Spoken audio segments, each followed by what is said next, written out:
Alright, so on this video here, you're going to want to go to full screen, I think, because I want to show you something here. This is Doug Weed being interviewed by, was it Jarrett? Is it Greg Jarrett of Fox News? And we're kind of back into the Fox News attacks Ron Paul for having foreign policy outside the mainstream of both parties. Keep in mind that when you have a foreign policy ideology, even though it's probably with most Americans, if it's outside the mainstream of not only the GOP and the Democrats, you're going to get it. And what I want you to do is watch the guys, not Doug Weed. Doug Weed pwns this bitch.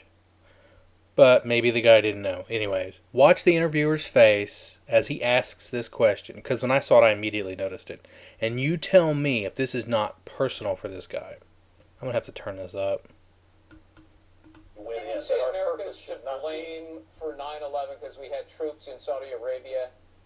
No, he hasn't said that. He said Really? that is the reason that is what many That's what Islamic motivated them, he fundamentalists believe. Yes. If you look closely at it, he almost stopped breathing. He was so angry. It was personal to him. I noticed that immediately. And it reminded me actually of Neil Cavuto's first ever interview with Ron Paul. You can Google it if you want, or YouTube it. It's Neil Cavuto, Ron Paul. It was on taxes. Some guy was not wanting to pay his taxes, and I guess the IRS was threatening. You know what happens. And I think the guy was talking about cops being mercenaries or something. And then Cavuto brought Paul on and said, so this guy's holed up in there, and you think he's a hero, right, Congressman? And he was all puffed up. And again, it's one thing to ask tough questions. I don't have a problem with that. But sometimes they go over the line to where they've already decided this guy's nuts. Now, to Cavuto's credit, obviously he's changed his tune a lot. So I'm just going to let you listen to the rest of this from here on out. Believes that they believe that. Yes, that's true, and that many observers, including our own Most Defense Americans Department, don't buy that, Wolfowitz, and though, do others they, say Doug? that. They may not. Ron Paul is incorruptible. He's honest. He's a good example of our foreign policy now. Is just in the last few weeks we have troops on the ground, boots on the ground in Australia for purposes of defending us against China. Sure. So we borrow money from China to have American troops in Australia to defend us against China. He believes we need a little more sanity. That does seem to resonate with a lot of folks, just anecdotally, based on all the emails we get. Here's what Congressman Paul's rivals, though, are saying. I want to quote them. We'll put it up on the screen. Ron Paul's views are totally outside the mainstream of virtually every decent American.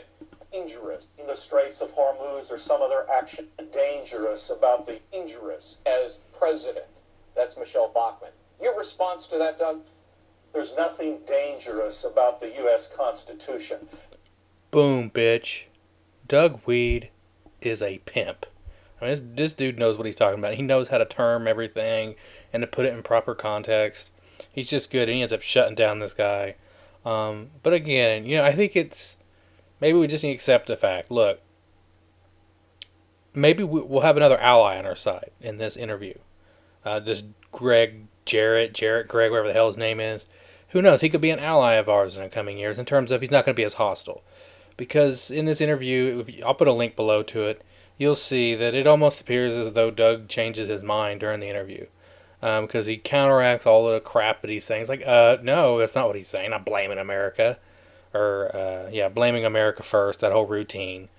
Although, honestly, I'd be a horrible politician because I'd be like, well, in the case of Iran, yes, I'm blaming America first.